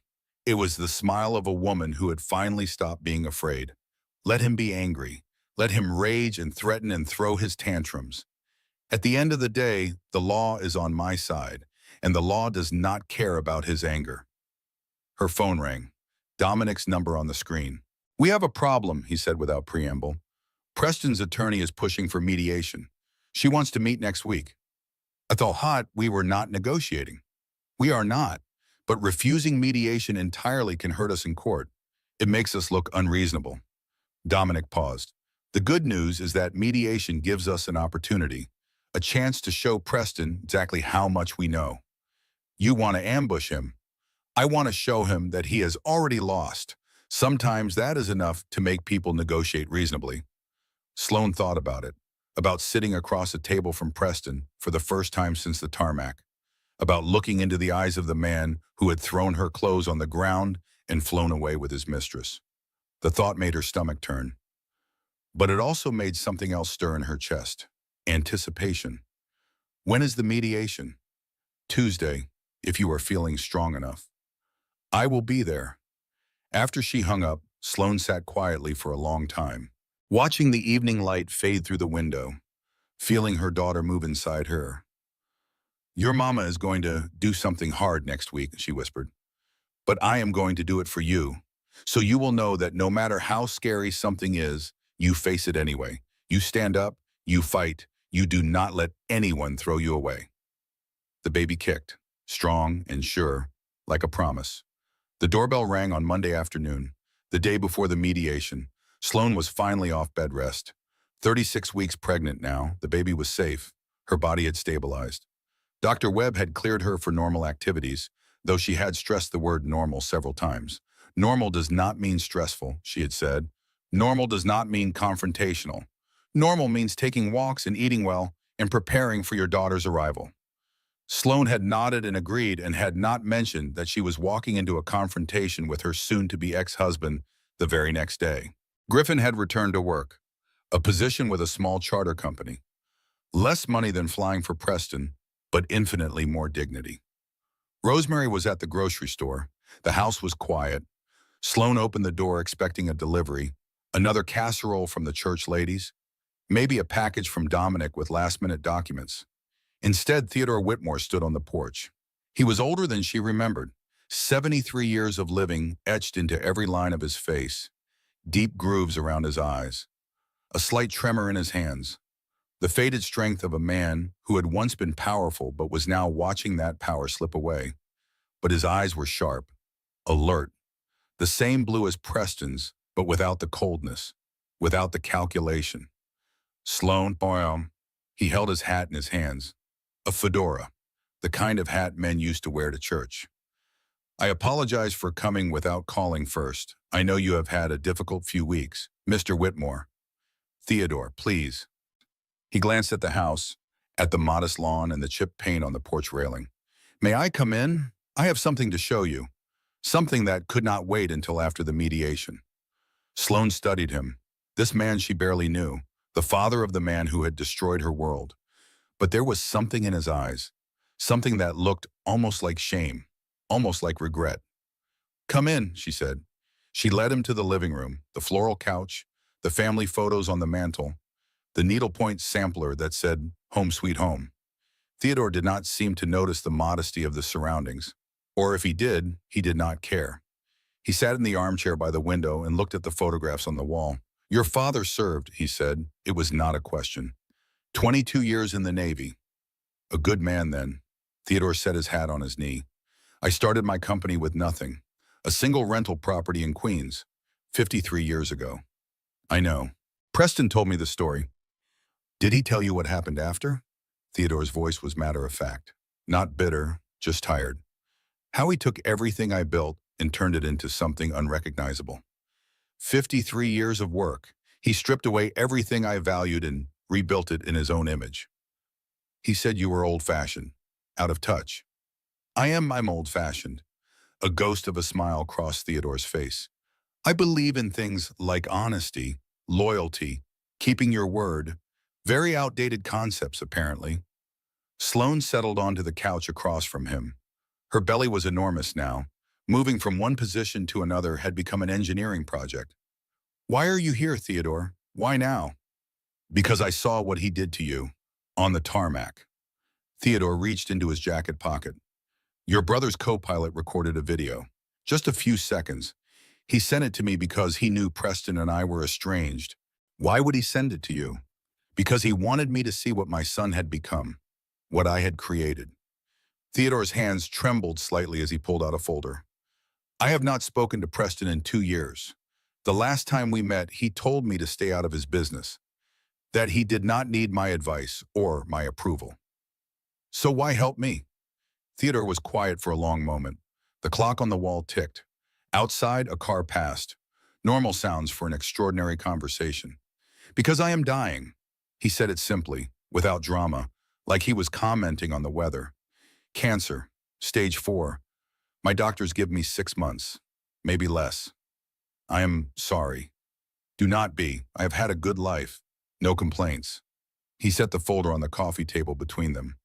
But I would like to meet my granddaughter before I go, and I would like to know that she will be raised by a mother with resources, not a woman trapped by my son's money and manipulation. Sloan looked at the folder. She did not reach for it. What is in there? Everything. Theodore pushed it toward her. The accounts in the Cayman Islands, the Singapore Trust, the shell company registered to his mistress's mother. Every asset he tried to hide. How did you get this? I am old, Sloan, so I know, but I am not powerless, not yet. Theodore's smile was thin, predatory. Nothing like Preston's, but somehow similar in its sharpness. My son forgot that I built the network he is trying to use. I have friends he does not know about. Contacts who owe me favors. People who remember when the Whitmore name meant something besides wealth and scandal. Sloan opened the folder. Bank statements, account numbers, transaction records. More documentation than Dominic had found in weeks of investigation. This is everything, she breathed. Everything he tried to hide from you. Everything he thought would never be found. Theodore leaned back in his chair. Give it to your lawyer. Use it to get what you deserve. Wait, Ray. Sloan looked up at him. You are his father. This will destroy him. He destroyed himself the moment he threw your bags on that tarmac. Theodore's voice was flat, final. I watched that video, Sloan. I watched you bend down and pick up that little yellow baby outfit, your hands shaking, your world falling apart, and you folded it perfectly, like nothing was wrong. I do not know why I did that, because that is who you are. That is the kind of woman you are. Theodore's eyes met hers. My son married someone with more dignity in one moment than he has shown in his entire life, and he threw her away for a woman who takes selfies on airplanes. Sloan closed the folder, pressed her hand against her belly. What do you want in return? Nothing you cannot give. I want to meet Eleanor when she is born. I want to be part of her life, whatever time I have left. Theodore stood slowly, his movements careful, measured. And I want you to promise me something. What? Promise me you will raise her to be like you, not like him. Theodore picked up his hat. Promise me she will learn that strength does not come from money or power. It comes from dignity, from integrity, from folding baby clothes when the world is ending. Sloan stood, walked him to the door, her steps heavy with the weight of the baby and the weight of everything she was feeling. Eleanor, she said, that was your mother's name. She was a remarkable woman, strong, kind, impossible to break.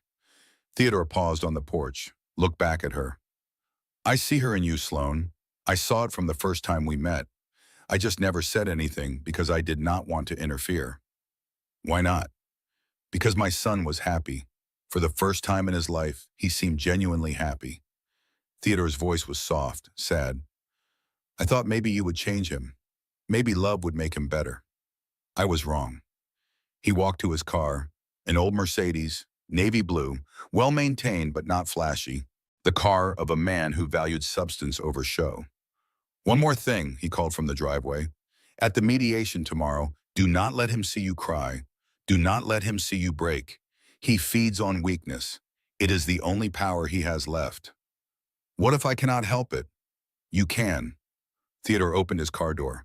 You already survived the worst he could do to you. Everything else is just paperwork. He drove away. The Mercedes disappeared around the corner.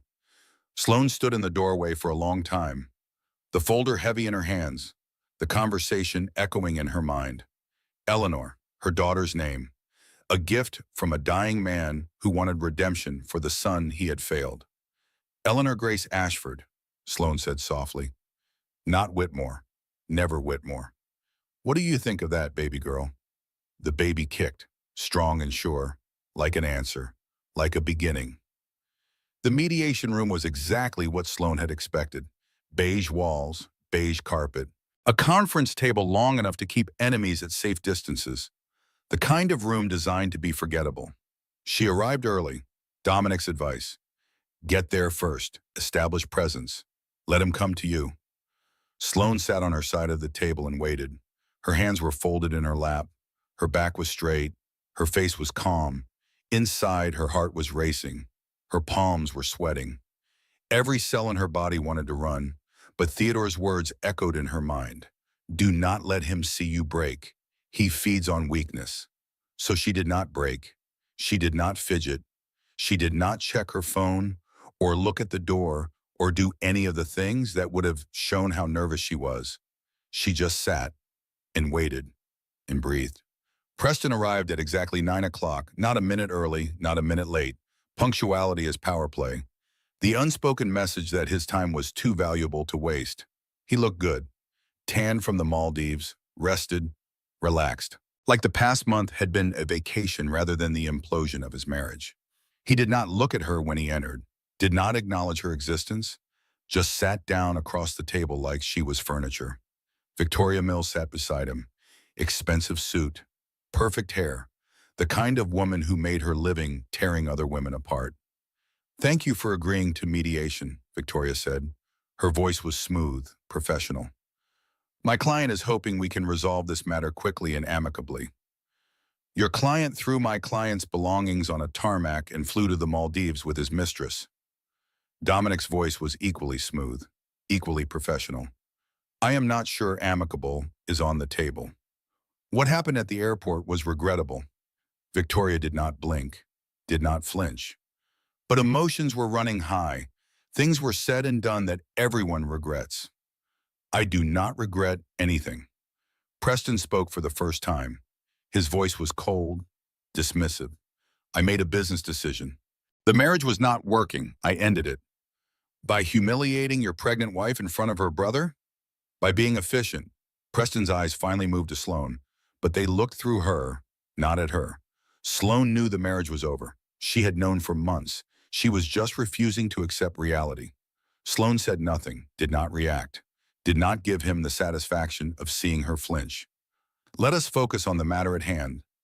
Victoria opened her briefcase, pulled out a stack of papers.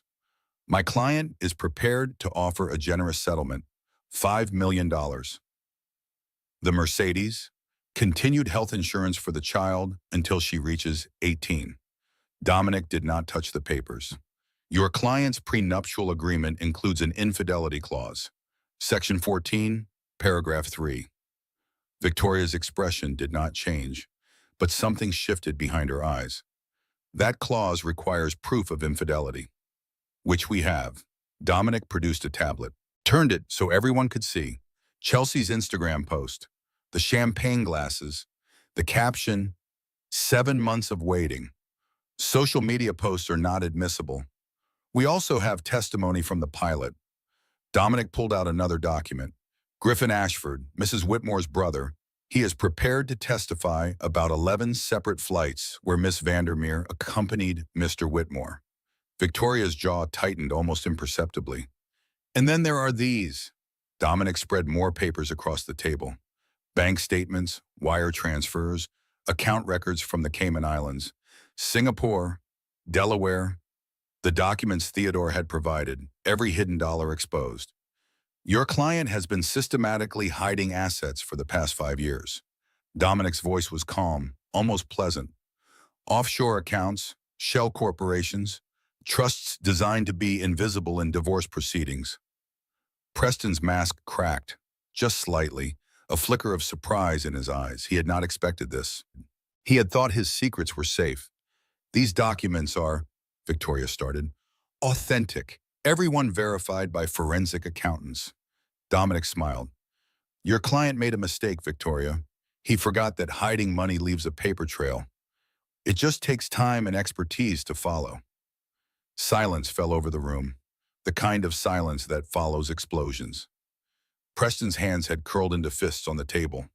His tan seemed paler now, his composure slipping. "This is absurd." His voice was tight, controlled, but barely. "This is a setup, a conspiracy. I will have you disbarred." "Sit down, Preston." Victoria's voice was sharp, warning. "Be quiet and let me handle this." For a moment, Sloan thought he might refuse, might stand up and start shouting, might do something that would make everything worse. But he did not. He sat, his jaw clenched, his eyes burning with fury he could not release. "We need to discuss this privately," Victoria said to Dominic. "My client was not aware of the full scope of your documentation." "I am sure he was not." Dominic began gathering his papers. "We are prepared to proceed to trial if necessary, but we are also open to reasonable negotiation." "What are you asking for?" 40% of all assets, including the hidden ones, full custody with supervised visitation, a trust for the child that Mr. Whitmore cannot access until she turns 18. Dominic paused. "And a public apology." "A public," Preston started. "Preston." Victoria's voice cut like glass. "Not another word." The room fell silent again. Sloan had not spoken, had not moved. had sat through the entire exchange like a statue. But now she stood, her belly leading, her backbone straight. Wait! Her voice was steady, calm, the voice of a woman who had spent a month preparing for this moment. Everyone looked at her. She met Preston's eyes, held them, made him see her for the first time since he had thrown her luggage on that tarmac. I have something to say. Sloane, Dominic's voice was cautious, warning. It is okay. She did not look away from Preston. I need to say this. The room waited. 5 years ago, you asked me to marry you in a garden full of white roses. Sloane's voice did not waver. You told me I was the only woman who had ever understood you. You told me you wanted to build a life together. You cried when we found out I was pregnant. You held my hand at the ultrasound and said our daughter was the best thing that had ever happened to you. Preston's expression was unreadable, but something flickered behind his eyes. Was any of it real? Sloane asked. Any of it? Or was I always just something to acquire? Something to possess until something better came along? Silence. I stood on that tarmac and picked up our daughter's onesie while you flew away with another woman. Sloane's voice rose slightly. Not angry, just true. I folded it perfectly because my hands knew what to do when my heart was breaking, and I thought for one terrible moment that I must have done something wrong, that I must have failed somehow, that no one could be this cruel without a reason. She paused, let the words sink in. But I did not do anything wrong. I loved you, I trusted you, I built a home with you, and you threw it all away because you could, because you thought that money meant you could do whatever you wanted without consequences. Preston opened his mouth, closed it. For once, he had nothing to say. This is not about money anymore. Sloane gathered her purse. This is about our daughter knowing that her mother stood up, that her mother fought back, that her mother did not let herself be thrown away like garbage. She walked to the door, turned back one last time. No settlement, Preston. We go to court, and when we are done, the whole world is going to know exactly who you are. She walked out. Dominic followed. The door closed behind them. In the hallway, Sloane's legs finally gave out. She slumped against the wall, shaking, crying, releasing everything she had been holding back. Dominic stood beside her, did not touch her, did not speak, just waited until she was ready. I did it, she finally said. I faced him. You did more than face him.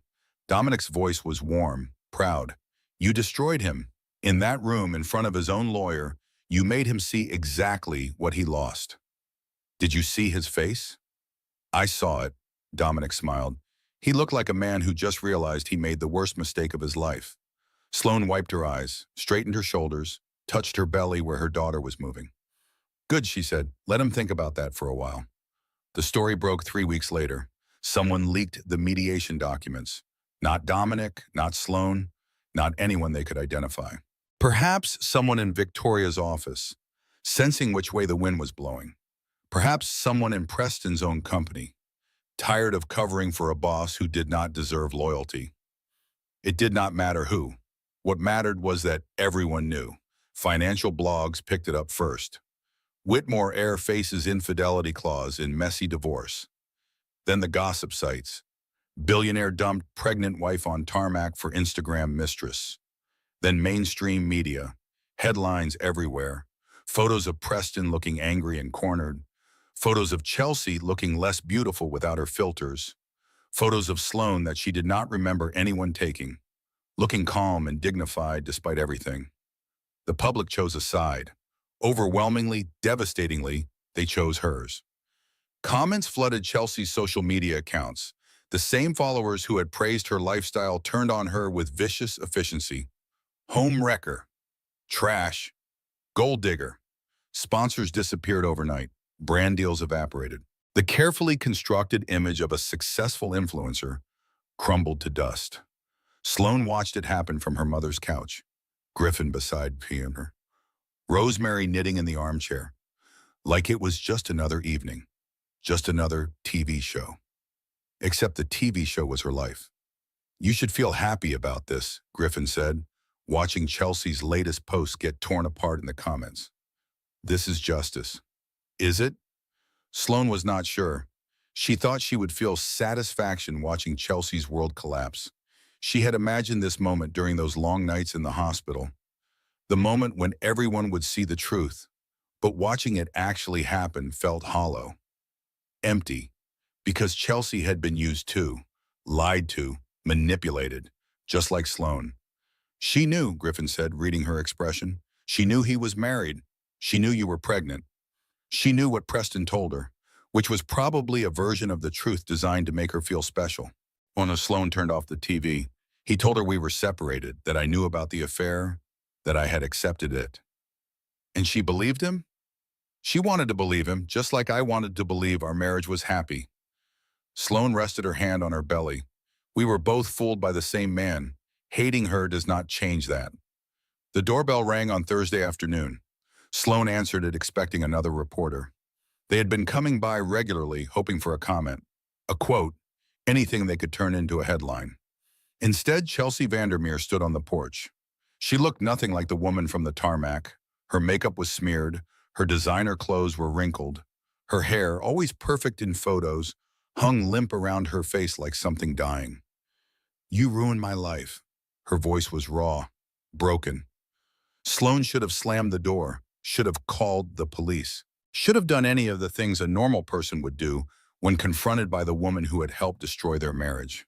Instead, she just looked at her, really looked at her, past the Instagram filters and the influencer persona and the careful construction of a perfect life.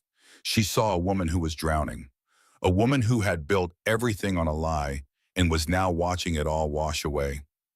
I was on a plane to the Maldives while you picked up your maternity clothes from a tarmac, Sloane said quietly. We both know who ruined whose life. Chelsea's face crumpled, the last of the mask falling away. He told me you were separated. Tears streamed down her cheeks. He told me you had an arrangement, that you stayed together with appearance, that the baby, she could not finish, that the baby was not his? A nod, barely perceptible. And you believed him.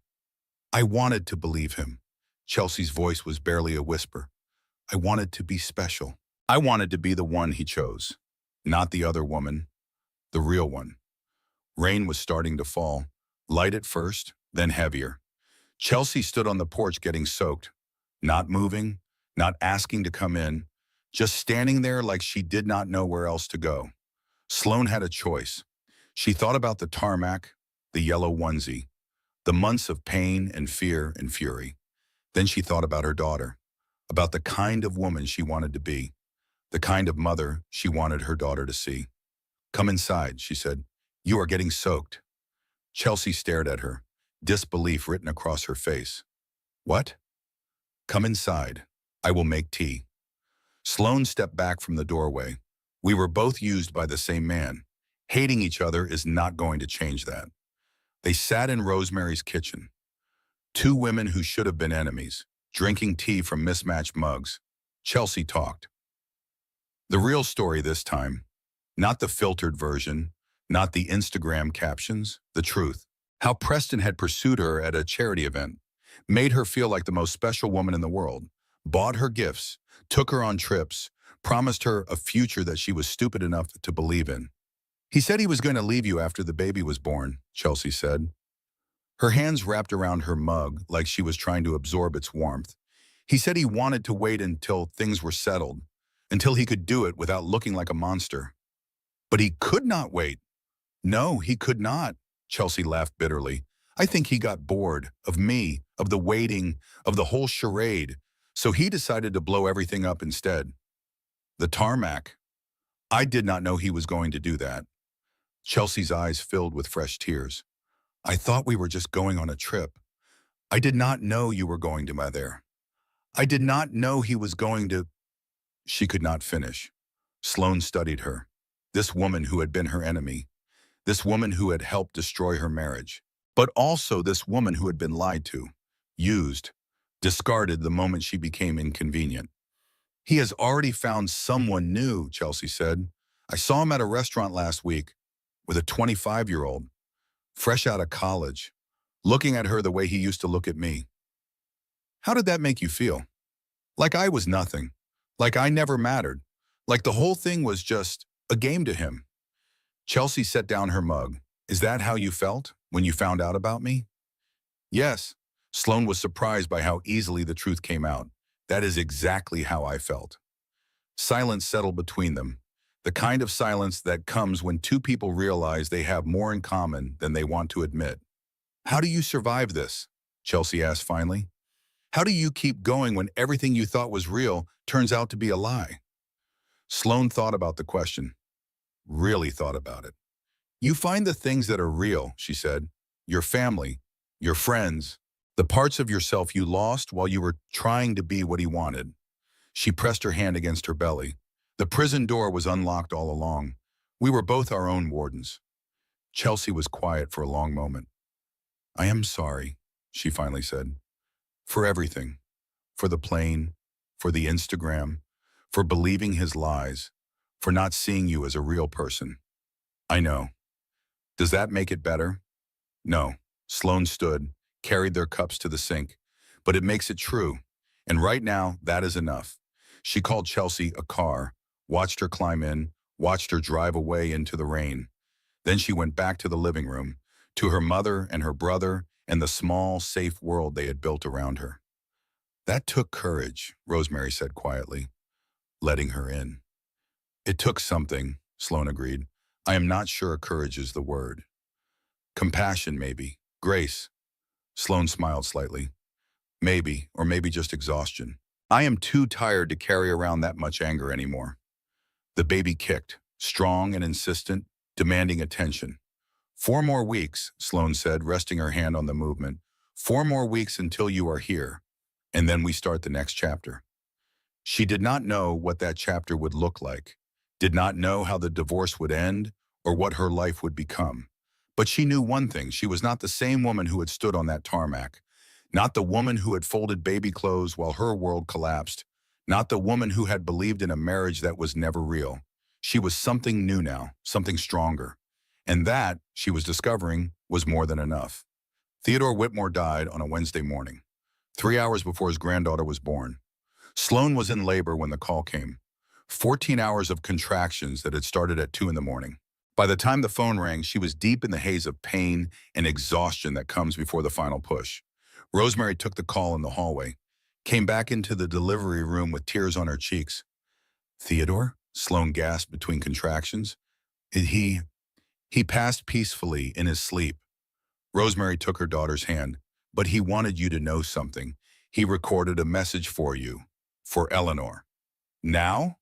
After. When you are ready.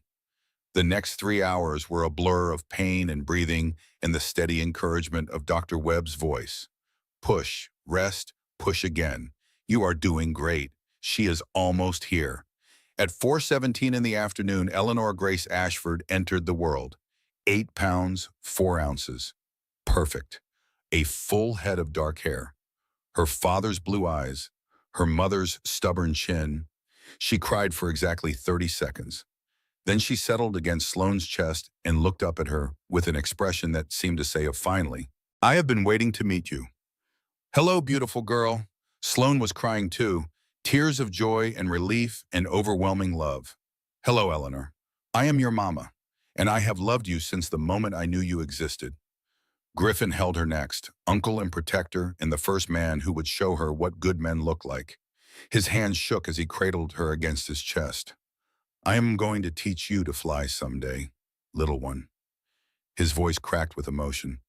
And I am going to tell you stories about the day your mom showed everyone what strength looks like. Rosemary wept openly, happy tears, the kind that come when the worst is finally over and the best is just beginning. A week later, Theodore's attorney arrived at the house with an envelope. He wrote this the day he visited you, the attorney explained, asked me to deliver it after Eleanor was born. Sloane opened the envelope with trembling fingers. Dear Eleanor, I am writing this letter knowing I will never meet you. The doctors tell me I have weeks, maybe less, but I wanted you to have something from the grandfather you will never know. I built a fortune from nothing. A single rental property in Queens 53 years ago. I worked 18-hour days for a decade before I could afford to hire my first employee. For most of my life, I thought that was my legacy. The buildings, the money, the empire I constructed. I was wrong. My legacy is you and your mother, and the strength you will both carry forward. I named you Eleanor after my mother. She came to America with nothing but courage and the clothes on her back. She cleaned houses and took in laundry and never complained. She taught me that dignity cannot be bought or sold. It can only be earned through how you treat other people, through how you carry yourself when no one is watching.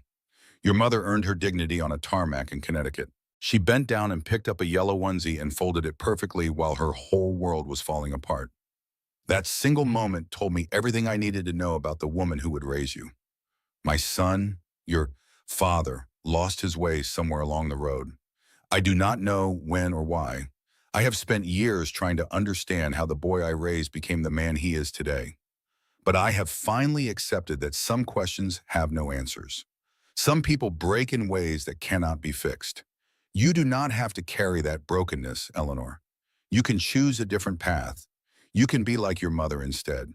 Like my mother. Like all the women in your family who faced impossible situations and found ways to survive. I have established a trust in your name. It cannot be touched by anyone until you turn 18. Not your father, not his lawyers, not anyone but you. Use it to build something real, something with substance, something that matters. Welcome to the world, Eleanor Grace. The family you are being born into is complicated, imperfect, full of mistakes and regrets and things we wish we had done differently. But we love fiercely. We protect our own. And you, little one, are very much our own. With all my love, your grandfather Theodore P.S. learned to fold things. It seems like a small skill, but your mother can tell you sometimes the small things are what hold us together when everything else is falling apart. Sloane read the letter 3 times. Then she folded it carefully, perfectly, with sharp creases the way Theodore would have wanted, and tucked it into Eleanor's baby book. One day her daughter would read it. One day she would understand. The divorce was finalized 2 months after Eleanor was born. Preston's legal team fought until the very end. But the evidence was overwhelming. The infidelity clause voided the prenup. The hidden assets were discovered and divided. Theodore's documents proved everything. In the end, Preston agreed to a settlement rather than face trial. Sloane received 40% of all assets, including the offshore accounts he had tried to hide. Full custody of Eleanor was supervised visitation twice a month. Preston never showed up for a single visit. Sloane sold the Greenwich house. Every crystal chandelier, every marble counter, every reminder of the life she had tried to build with a man who was never capable of loving anyone but himself. The money went into careful investments, into Eleanor's education fund, into the small storefront she had found in downtown Stamford, 2 blocks from her mother's house, 3 blocks from the art supply store she had loved as a teenager. 1 year later, the gallery opened. Ashford Gallery, the name on the window in elegant gold script. The walls were white, the floors were polished concrete. The air smelled like possibility and fresh beginnings. Sloane had spent the past year painting. Not the kind of art she had curated in her former life. Expensive pieces by famous artists that rich people bought to impress other rich people. This was different. This was hers. 12 canvases, each one a stage of her journey. The first painting was chaos, reds and blacks swirling into darkness. She had started it in the hospital, during those terrifying nights when she feared she might lose Eleanor before she ever got to hold her. She called it Before. The middle paintings tracked her transformation. Recognition was all sharp angles and broken mirrors. Anger burned with oranges and yellows.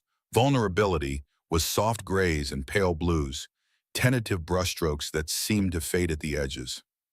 The final painting was light, blues and golds and soft whites. A mother elephant leading her baby across an endless plain, trunk to tail, inseparable. She called it After. But the painting that drew the most attention hung in the center of the gallery, the heart of the collection. The piece that made people stop and stare and sometimes cry. A yellow onesie on gray tarmac. Simple. Devastating. The elephants on the fabric reaching for each other but never quite touching. The title? What I Picked Up. Opening night was everything Sloane had hoped for and nothing she could have predicted. Wren organized the wine and the catering and the guest list. Griffin's boys ran through the gallery like small tornadoes, marveling at the colors and asking 1,000 questions. Rosemary held Eleanor and pointed at each painting, whispering explanations that the baby could not possibly understand but seemed to listen to anyway. That one is your mama showing how sad she was, sweet girl. And this one is her getting angry. And this one is when she started to feel better. See how the colors get brighter? Eleanor grabbed at the air with her tiny fists, 8 months old now, already reaching for everything, already curious about the world. The gallery filled with people, friends, family, art critics who had heard about the collection, strangers who had wandered in off the street, all of them moving through the space, looking at the paintings, reading the small cards that explained each piece. Sloane stood in the doorway and watched. This was her work, her pain, her healing, and all of it on display for anyone to see. She had been so afraid to show it, so worried that people would judge her, that they would see the broken places and think less of her. But that was not what happened at all. A woman stood in front of what I picked up for a long time, tears streaming down her face. She was young, maybe 30, with that kind of exhausted look that comes from carrying too much for too long.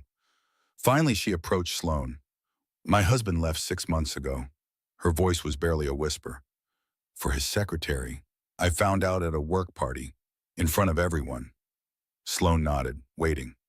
I do not know how to... The woman trailed off, could not find the words for everything she was feeling. Neither did I. Sloane took her hand, squeezed gently. You pick up what you can carry, you fold it neatly, and then you keep going. Does it get better? Sloane looked around the gallery, at her paintings on the walls, at her mother holding her daughter, at her brother laughing with his boys, at Ren pouring wine and making terrible jokes, at all the pieces of a life she had rebuilt from nothing. It gets different, she said. And then one day you realize different is better. Different is what you were always supposed to have. The woman smiled, just slightly, the first crack in her armor of grief. Thank you, she said, for showing all of this, for being brave enough to let people see. Thank you for looking. The woman moved on. Other visitors took her place in front of the painting, each one carrying their own stories, their own broken places, their own yellow onesies they were still learning how to fold. Later, after the guests had gone and the gallery was quiet, Sloane sat alone with Eleanor. The baby was asleep in her arms, warm and heavy and perfect. The weight of her a constant reminder of everything that mattered. We made it, little one. Sloane whispered it into her daughter's hair. We made it through the hardest part, and look what we built. Eleanor stirred, made a small sound, settled back into sleep. Somewhere in Greenwich, Preston Whitmore was probably working late, or traveling for business, or pursuing his latest young conquest. Sloane did not know and did not care. That part of her life was over. What remained was this, a gallery full of paintings, a mother who had never stopped believing in her, a brother who had finally found his courage, friends who showed up when it mattered, and a daughter who would grow up knowing that strength was not about never falling down, it was about getting back up. Again and again, as many times as it took. The yellow onesie still lived in Eleanor's baby book, perfectly folded, a reminder of the worst day and the best lesson. Some things could not be fixed. Some people could not be saved. Some marriages were never meant to last. But some things, the important things, could be rebuilt, could be made new, could be transformed into something even more beautiful than what came before. Sloane stood, carried her sleeping daughter to the window, looked out at the street where people were walking past, going about their ordinary lives. This is your world, Eleanor. She pressed a kiss to her daughter's forehead. And it is full of people who will try to hurt you, who will lie to you, who will throw your things on the ground and fly away like you do not matter. Eleanor made another small sound, a sigh maybe, or a dream. But it is also full of people who will love you, who will catch you when you fall, who will sit with you in kitchens and tell you the truth even when it hurts. Sloane smiled. And you, my beautiful girl, are going to be one of the people who makes it better. One of the people who chooses kindness, who chooses strength, who chooses to keep going even when everything says you should stop. She turned back to the gallery, to her paintings, to the life she had built from the wreckage of the one she had lost. That is what I picked up from that tarmac, she whispered. Not just a onesie, but a future. Your future. Our future. The lights of the gallery glowed warm against the evening dark. Outside, the stars were coming out. The same stars she had wished on as a child. The same stars that had watched her fall in love and have her heart broken and put it back together again. She did not need to wish anymore. She had everything she needed. She had herself. And that, she was finally learning, was more than enough. And that is the story of Sloane Ashford. A woman who picked up a yellow onesie from a tarmac and turned her darkest moment into her greatest triumph. If this story moved you, if it made you feel something real, I would love to hear from you. Drop a comment below and tell me, what would you have done in Sloane's shoes? Would you have let Chelsea inside? And if you want more stories like this one, stories about strong women who refuse to be thrown away, hit that subscribe button and tap the bell so you never miss an upload. Share this with someone who needs to hear it today, someone who is going through their own storm. Sometimes a story is exactly what we need to remember our own strength. Thank you for listening until the very end. And you are the reason I tell these stories. Until next time, remember, you pick up what you can carry, you fold it neatly, and you keep going.